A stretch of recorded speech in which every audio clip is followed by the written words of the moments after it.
Be thankful and not arrogant. 1 minute inspirations, Henry Street Church of Christ. All this came upon King Nebuchadnezzar. At the end of the 12 months he was walking about the royal palace of Babylon. The king spoke, saying, Is not this great Babylon, that I have built for a royal dwelling by my mighty power, and for the honor of my majesty? While the word was still in the king's mouth, a voice fell from heaven. King Nebuchadnezzar, to you it is spoken, the kingdom has departed from you, and they shall drive you from men, and your dwelling shall be with the beasts of the field. They shall make you eat grass like oxen, and 7 times shall pass over you, until you know that the Most High rules in the kingdom of men, and gives it to whomever he chooses. That very hour the word was fulfilled concerning Nebuchadnezzar. He was driven from men and ate grass like oxen. His body was wet with the dew of heaven, till his hair had grown like eagle's feathers, and his nails like bird's claws.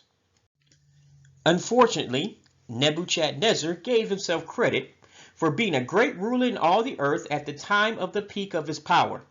God took exception to his arrogance and cursed Nebuchadnezzar accordingly. He became insane. He lived outdoors like an animal. He ate grass like oxen. He was wet from the elements. His hair grew like eagle's feathers and his nails like bird's claws.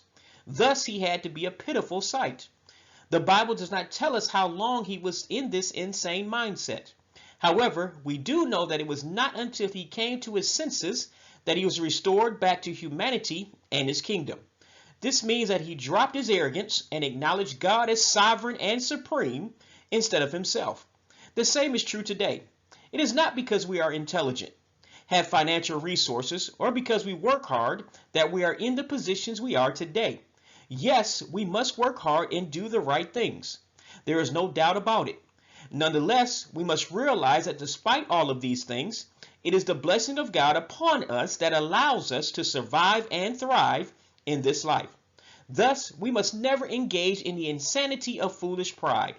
Instead, we must submerge ourselves in humility, acknowledge the sovereignty of God in our lives, and thank Him for all that He does for us. God bless you. Thanks for listening. This is a ministry of the Henry Street Church of Christ.